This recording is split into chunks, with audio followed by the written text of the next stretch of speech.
অসমৰ কিছুমান মানুহ আছে কেৱল মানুহৰ ভাল গুণটো কেতিয়াও নাচায়। অসমৰ কিছুমান এনেকুৱা মানুহ আছে যে এজন অসমীয়া হৈ পেলাই এজন অসমীয়াকে কেৱল বেয়া কৰাৰ কাৰণে চেষ্টা কৰে। আৰে ভাই, মানুহৰ এটা দুটা বেয়া হ'ব পাৰে, বেয়াটো মাফ কৰি পেলাই ভাল গুণটো চাব লাগে ন। নমস্কাৰ বন্ধুসকল, পুনৰবাৰ এটা নতুন ভিডিঅ'লৈকে মই ঋতুপৰ্ণা সকলোকে জনাইছোঁ স্বাগতম।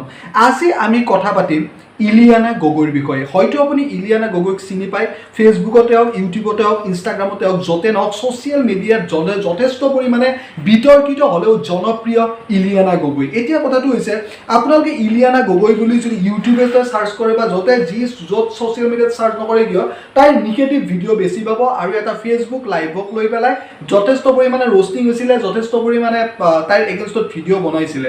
এতিয়া কথাটো হৈছে কি, আজি মই তাইৰ এগেইনষ্টত কথা ইয়াৰ কাৰণে কোৱা নাই, কাৰণ এই পৃথিৱীত এনে এজন মানুহ নাই যাৰ কেতিয়াও জীৱনত ভুল নহয়। ঠিক আছে, ভুল সকলোৰে হয়, কিন্তু ভুলটো স্বীকাৰ কৰি জীৱনত যাতে কেতিয়াও ভুল নকৰে, সেইটোৱে একচুৱেলি আচল প্ৰকৃত ব্যক্তি।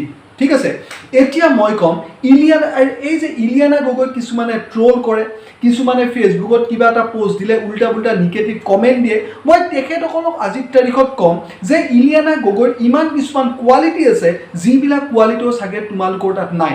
ফাৰ্ষ্ট পইণ্ট, ইলিয়ানা গগৈ কি জানে? ইলিয়ানা গগৈ কোনো ছোৱালী নহয়। মইতো প্ৰথমতে ভাবিছিলোঁ ইলিয়ানা গগৈ ছোৱালী, কিন্তু ইলিয়ানা গগৈ ছোৱালী নহয়। ইলিয়ানা গগৈৰ যেতিয়া মই কিছুমান ইণ্টাৰভিউ চালোঁ, টিভি চেনেলত, কিছুমান নিউজ পৰ্টেলত তাইৰ ইণ্টাৰভিউ চালোঁ, তাই ডাইৰেক্টলি কৈ দিয়ে যে তাই এগৰাকী ট্ৰেন্সজেণ্ডাৰ হয়, তৃতীয় লিংগৰ তেখেতে বিলং কৰে, ট্ৰেন্সজেণ্ডাৰ। ঠিক আছে, গতিকে আমি যিখিনি জেনেৰেল প্ৰকৃতিৰ মানুহ আছোঁ, আমাৰ তাত যদি বেয়া কিবা এটা আছে, সেইটো বস্তুটো আমি লুকাই ৰাখোঁ, সেইটো বস্তুটো আমি সমাজৰ আগত উদঙাই দিব নিবিচাৰোঁ। আমি যেনেকুৱা হয় সেইটো বস্তু আমি দেখাব নিবিচাৰোঁ। কিবা এটা যদি আমাৰ চাই যদি কিবা এটা যে এইটো বস্তু আমাৰ তাত লগাই দিলে আমাক অলপ বেছি ভাল লাগিব, সমাজৰ ওচৰত প্ৰদৰ্শিত কৰাৰ কাৰণে বেছি ভাল লাগিব, আমি সেইটো বস্তু আমি প্ৰদৰ্শিত কৰাই দিবৰ কাৰণে চেষ্টা কৰোঁ। ঠিক আছে, আমাৰ সন্মানটো বাঢ়াবৰ কাৰণে। কিন্তু ইলিয়ানা গগৈ এইটো সাহস আপুনি মানিব লাগিব, নিজে কৈ দিয়ে যে মই ট্ৰেন্সজেণ্ডাৰ হয়। তাত মোক কোনোবাই একচেপ্ট কৰিলে কৰিব পাৰে, একচেপ্ট নকৰিলে নকৰিব পাৰে। নিজে যিটো সেই বস্তুটোৱে সমাজৰ আগত প্ৰকাশ কৰিব পৰাটো খুবেই ডাঙৰ কথা। ছেকেণ্ড পইণ্ট, আমিও কাপোৰ পিন্ধো, আপোনালোকেও কাপোৰ পিন্ধে বা তাইও কাপোৰ পিন্ধে। তাই চাওক, তাই বৰ্তমান এই একবিংশ শতিকাত কেনেকুৱা ধৰণৰ ড্ৰেছ আপ পৰিধান কৰিলে। মই কিছুমান নিগেটিভ ড্ৰেছ চেন্সৰ কথা কোৱা নাই, কিছুমান ইমান ধুনীয়া তাই ড্ৰেছ পিন্ধে য'ত আপুনি দেখিলে ক'ব লাগিব ৱাও, এইজনীয়ে হৈছে আমাৰ ইউথ, এইজনী হৈছে আমাৰ য়ং ইউথ। য'ত আপুনি গেট আপৰ কথাটো কৈছোঁ, মই নিগেটিভ ড্ৰেছৰ কথা কোৱা নাই, মই বাৰম্বাৰ কৈছোঁ গেট আপৰ কথাটো কৈছোঁ।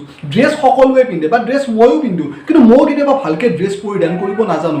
ড্ৰেছটো আপুনি কম দামীয়ে পিন্ধক, দামীয়ে পিন্ধক, মই এটা দামী কম দামীৰ কথা কোৱা নাই। কিছুমানে এইটোও ক'ব যে তই কি লেকচাৰ মাৰিব গৈছ, কি লেকচাৰৰ কথা অহা নাই। দামীয়ে পিন্ধছে বা কম দামীয়ে পিন্ধছে, কিন্তু আপুনি নিজক খুৱাই পেলাই, নিজক একদম ধুনীয়াকৈ দেখাই পেলাই কেনেধৰণে গেট আপ কৰিব পাৰে, সেইটো হৈছে মেইন কথা। বহুতে এইটো কথা নাজানে। থাৰ্ড পইণ্টটো হৈছে মোক এতিয়ালৈকে কোনোবাই কিবা বেয়া কৰি কৈ দিলে মানে মোৰ লগে বেয়া লাগি যাব, বা আপোনাকো যদি কোনোবাই এনেই যদি কিবা এটা কৈ দিয়ে তোৰ নিচিনা ফাল্টু কতো দেখা নাই, আপোনাৰ কি লগে বেয়া লাগি যাব। কিন্তু আমাৰ তাৰমানে কি, মই ধৰক আমি তাৰমানে এতিয়া কেনেকুৱা ভাবে জীয়াই আছোঁ, মোক যদি কোনোবা ভাল বুলি কয় ঋতুপৰ্ণ তই বিৰাট ভাল দে, মই হাঁহি দিম। মোক যদি কোনোবাই কয় ঋতুপৰ্ণ তই ফাল্টু, তোৰ কাম নাই, মই কান্দি দিম। তাৰমানে মোৰ নিজৰ ওপৰতে বিশ্বাস নাই যে আমি একচুৱেলি ভাল নে বেয়া। ইলিয়ানা গগৈক আজিৰ তাৰিখত কিমানে ৰোষ্ট কৰিছে, কিমানে ট্ৰল কৰিছে, কিমানে নিগেটিভ কমেণ্ট দিছে। তাইক ফেচবুকৰ কমেণ্ট বক্সটো আপুনি চেক কৰিলে গম পাব, কিমানে হাঁহে, কিমানে কিছুমান ট্ৰেন্সজেণ্ডাৰ বুলিও হাঁহে, কিছুমানে এনেকুৱা কিছুমান ট্ৰল কৰে, ৰোষ্ট কৰে। তাৰ পিছতো তাইৰ নিজৰ যিটো গতিবেগ, তাইৰ নিজৰ যিটো ৰাস্তা, তাই নিজে যিটো এটা এইম লৈছে লাইফত যে মই অমুক স্থানলৈকে যামে, সেই স্থানটো কোনোবাই তাইক ট্ৰল কৰা বুলি, কোনোবাই নিগেটিভ কমেণ্ট দিয়া বুলি, কোনোবাই ডাউন দিয়া বুলি তাই ৰখা নাই। তাই নিজৰ জীৱনৰ গতিপথত আগবাঢ়ি গৈয়ে আছে। এই তিনিটা পইণ্টৰ কাৰণে মই ইলিয়ানা গগৈক সন্মান কৰোঁ, এই তিনিটা পইণ্টৰ কাৰণে মই ইলিয়ানা গগৈক শ্ৰদ্ধা কৰোঁ, এই তিনিটা পইণ্টৰ কাৰণে ইলিয়ানা গগৈক আনতকৈও মই বেছি ৰেচপেক্ট কৰোঁ।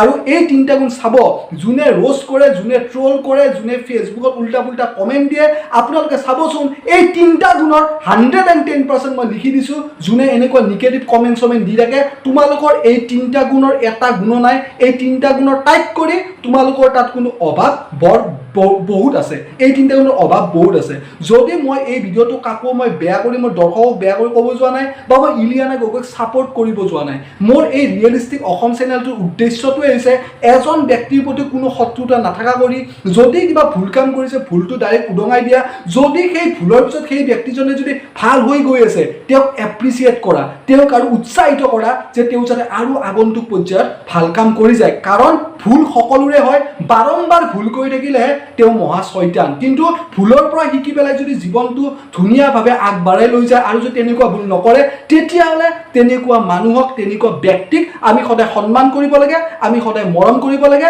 আৰু তেখেতসকলে জীৱনত যাতে আৰু ভাল কাম কৰিব পাৰে তাৰ কাৰণে উৎসাহ প্ৰদান কৰিব লাগে গতিকে এইখিনিয়ে যদি আজি ভিডিঅ'টো ভাল লাগিল তেতিয়াহ'লে লাইক কৰক কমেণ্ট কৰি জনাওক আপোনালোকৰ অনুভৱ আৰু শেষত মোৰ এই চেনেলটো ৰিয়েলিষ্টিক অসম চেনেলটো ছাবস্ক্ৰাইব কৰাৰ কাৰণে একেবাৰে নাপাহৰিব ধন্যবাদ জয় আই অসম আৰু মই ইয়াৰ লগতে ভিডিঅ'টো শেষ কৰাৰ আগত আৰু এটা কথা কৈ দিছোঁ ইলিয়ানা গগৈৰ ওপৰতো এগেইনষ্টতো মই ভিডিঅ' বনাইছোঁ আগত কিন্তু সেই উদ্দেশ্য এইটো নহয় যে ইলিয়ানা গগৈৰ লগত মোৰ কিবা শত্ৰুতা আছে সেই টাইমত ইলিয়ানা গগৈৰ কিছুমান কণ্টেণ্ট মোৰ ভাল লগা নাছিল মই ভাল নলগা কাৰণে তাইৰ এগেইনষ্টত ভিডিঅ' বনালোঁ আজি যেতিয়া দেখিলোঁ যে তাই সেইবিলাক উল্টা পুল্টা কাম এৰি পেলাই এতিয়া ধুনীয়া কৰি নিজৰ ভুলখিনিৰ পৰা বুজি লৈ পেলাই আগবাঢ়ি গৈ আছে আৰু তাইৰ যিখিনি পজিটিভ পইণ্ট মই দেখিলোঁ এজন অসমীয়া যুৱক হিচাপে মই তাইৰ সেই পজিটিভ ভিটিখিনি দেখাই দি পেলাই তাইক মই জীৱনটোত যাতে তাই আৰু আগুৱাই যাব পাৰে তাৰ কাৰণে মই ভগৱানৰ ওচৰত প্ৰাৰ্থনা কৰিছোঁ ধন্যবাদ জয় আই অসম।